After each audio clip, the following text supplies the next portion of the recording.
Hey, it's Alex Rock from BoardGameCo, and today we are talking about Galaxy Hunters and should you back it. Now, I'm going to try to keep this short because I have 3 videos going up today. I have Mercado de Lisboa, Galaxy Hunters, and Streets all available right now, so feel free to watch any of those. I'm trying to keep this under 10 minutes.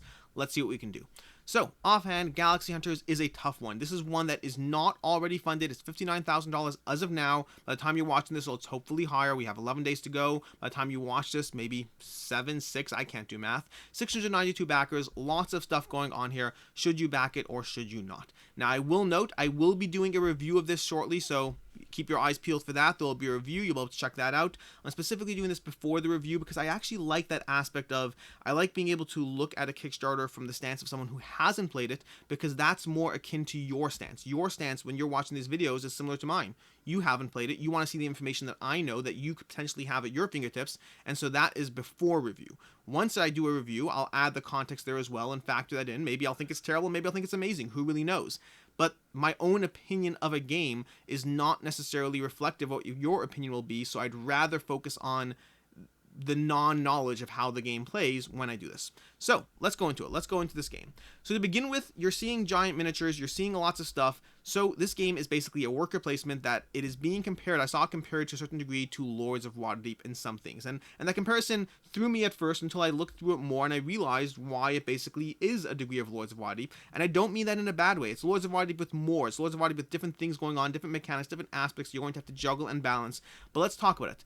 This game is a worker placement. You're going to be using this mech, which is your giant mech, which is a completely overproduced miniature, but overproduced miniatures are never something I've complained about, and it's enough in the game that I don't have a problem. I don't think it's a complete, non-miniature game thing going on here. This actually does look like it fits the theme. I mean, the original version of this game had these cardboard standees that did not look anywhere near as cool as some of these minis and mechs and whatnot, so I'm cool with it. These are roughly the size of some of the larger Blood Rage monsters, maybe the Sea Serpent or whatever it is. It's somewhere in that range, so it's not a tiny little 28 scale. I believe it's a 65 millimeter scale, but in terms of, it's a nice chunk size miniature, worth having on your table, cool and all that. In terms of what goes on here, so what is this game? So the game, first I'll talk about the gameplay.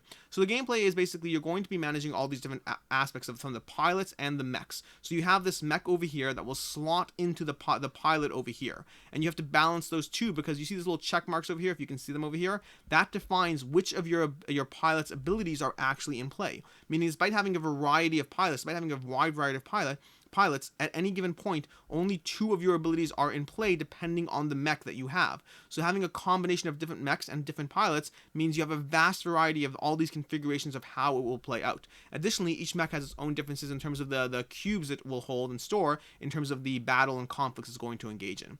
Now, ultimately, this is a worker placement game. You have all these planets. You're going to be going to these planets and fighting monsters, and those monsters will deplete those cubes on your mech. So if you look over here, these spots for the cubes over here, the monsters will deplete those cubes. And this is where that Lords of Waterdeep element comes in.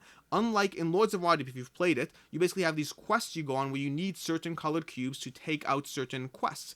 This kind of has that in reverse, but instead of having the colored cubes in advance, they're on your mech and then they are depleted. So you store up these cubes. It ultimately ends up being the same thing, practically speaking, but it's actually done so differently that you wouldn't necessarily notice that at first. You wouldn't necessarily pick up that connection, but ultimately it is the same idea. It's a worker placement with a lot of cube management, a lot of abilities in play, a lot of things to adjust that game. Should you back it? Should you not? Is it something you're personally interested in? So to begin with, let's talk about the pledge levels. We have a $79 pledge level, which includes the game, all unlocked stretch goals, and then we have for additional $20, you get the expansion, which includes an extra pilot, an extra mech, and a shift to the gameplay. It adds some gameplay elements as well. It's not just a pilot and a mech. And the biggest problem here is going to be the shipping, because that $79 or $99 is not the craziest thing out there. It's not. But what is crazy, or relatively crazy, is a shipping table, which the cheapest shipping price is $28 or $30 for everything. That's the cheapest shipping price, and it only goes up, possibly doubling from there. So the shipping is, I lied. Cheapest shipping price is China. China's cheapest shipping price, United States is not. I just looking at this in terms of the ascending values, but they don't always ascend. So in any case, that brings your pledge total to somewhere in the range of either $110 or so, or $130 or so, depending on whether you get that expansion or not. So is that worth it for a game that's basically Lords of Waterdeep? Is it basically, and it's not basically Lords of Waterdeep, but is it worth it for a game in that genre, in that weight class? And this is going to very strongly bring to thought the idea of Monumental. Monumental is a game that I enjoy. It's on my shelf. I still own it. but Monumental is, a very expensive price tag for what is ultimately Dominion Plus. It's a good game, I enjoy it, but all those miniatures, all those production costs add up to making this game more expensive. So what about this game? Is this a game you should back? Is it not? Will it hold its value? And that's a tough one. It's ultimately going to be one of those things where I'm focusing both on the fact of whether it will hold its value for you. If you buy this game and you don't like it, can you get your money back? As well as what will it be available cheaper later? And it's a little complicated. So as a starting point, the very first thing, which I technically skipped, is it worth it to you personally? And that is up to you. If you're personally fine with getting this game, liking it, and it's worth $99 to you, or $130, that is a determination you have to make for yourself.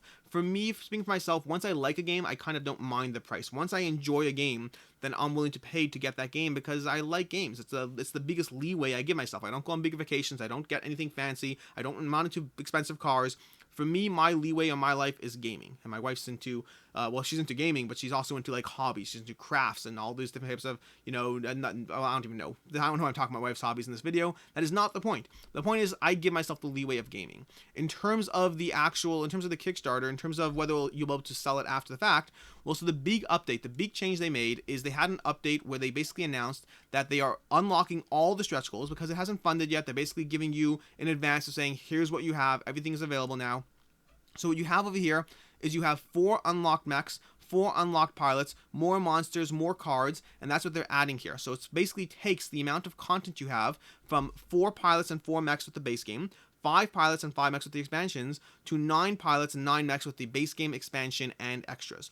The amount of configurations that gives you is significant. It takes it from a configuration of 16 combinations to build a mech in the base game to 91 possible combinations to build a mech in the expansion. Once you extrapolate that to 4 different players and 4 different mechs, you're talking about literally millions of potential combinations. Granted, they're not all going to feel significantly different, but it gives you a ton of content mixing up to slightly adjust, slightly change how each player is going to play the game and how you're going to have a 3-4 player game that pivots and changes and adjusts totally how it plays out every single game.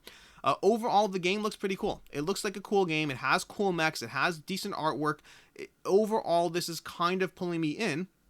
At the same time, the price is significant considering you're basically getting a Lords of Waterdeep game with 9 cool mechs. Will it hold its value or not? So, it does depend on how well the game does, very much so. This game, the biggest problem we have right now is the lack of tons of support that they have means you're basically talking about a limited print run to an extent. I mean, if this funds, and this probably will fund, 11 days to go combined with the final 2-day push means you're probably going to fund by a bit, but probably not anything significant. In terms of extras, they have stated in the comments, I don't know if it will change, they have stated there's no more extras. When they unlocked and showed you everything, this is everything. That's what they said. I don't know if that'll change, but as of right now, this is everything. You got it all. It's all there. Lots of miniatures, lots of content, but it's all unlocked. Don't expect anything else extra. And so this will fund, but it'll fund with a limited, well, it'll probably fund, but it'll fund with a limited number of people who are actually super interested in this game, which means good and bad. The good news is if you want those Kickstarter, if you just want the retail game and you want to wait and hope it comes to retail, you'll be able to get it cheaper later, almost certainly, assuming it goes to retail. And keep in mind, because there's limited enough interest in this game right now, that can always change. But if it does go to retail, you're probably safe there. You're probably safe getting a cheaper retail copy. But if you want those 4 extra pilots, those 4 extra mechs, if you want that extra content for your game, then your only options are getting it in the Kickstarter or getting it in the secondary market. And getting in the secondary market is going to be tough because there will not be a ton of people selling this, or it's unlikely there'll be a ton of people selling this game. The flip side is for your own copy, if you are on the fence and if you get the game and you want to turn around and sell it, you're unlikely to be able to get your $130 back for this game, considering the amount of demand there is for this game.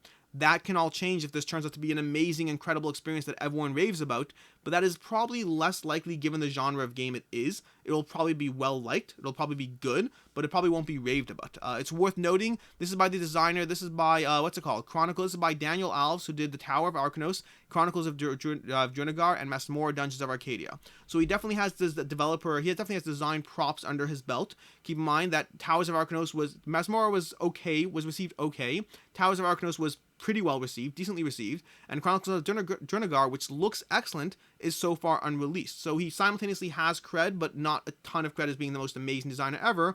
That being said, as someone who is super interested in Chronicles of Drunagar and has a pledge, I am interested in this game.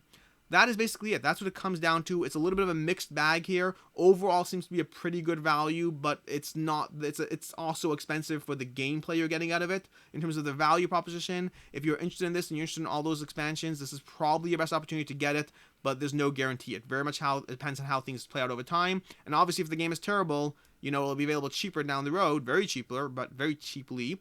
But at the same time, you will not be able to get your money back selling your copy. Lots of ifs, ands, or buts here, lots of mediums. Ultimately, if you are interested in those extra mechs, I do recommend backing this.